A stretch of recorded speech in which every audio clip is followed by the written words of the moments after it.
Welcome friends. नवीन problem पहा. एक वस्तू 850 रुपयाला खरेदी केली, परत तीच वस्तू 1020 रुपयाला विक्री केली, तर त्यामध्ये किती टक्के नफा होईल ते काढायचं आपल्याला. खरेदी किंमत लिहू आपण अगोदर. खरेदी किंमत आहे 850 रुपये, विक्री किंमत आहे ही 1020 रुपये. नफा किती टक्के झाला असेल तो टक्के काढायचा आपल्याला. 850 रुपये ही खरेदी किंमत आहे, ह्याच्यावर किती टक्के? एक्स टक्के म्हणजे एक्स आणि याला डिवायडेड बाय 100 होईल.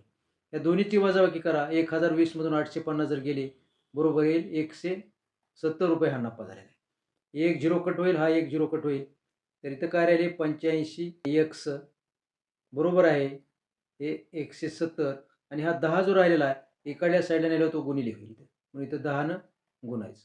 एक्स बरोबर आता 170 गुणिले 10 म्हटलं की हे येईल 1700 आणि हा 85 तर मल्टिप्लाय केलेला आहे, इथं होईल डिवाइड होईल. 85 भाग द्या 1700ला, तर 85 दोन्ही 170 होईल. 8 दोन्ही 16 आणि वरी 10, हा 2 आणि हा इथला एक 0 म्हणजे 20. तर एक्सची व्हॅल्यू किती आली? 20%. पर्याय करेक्ट आहे.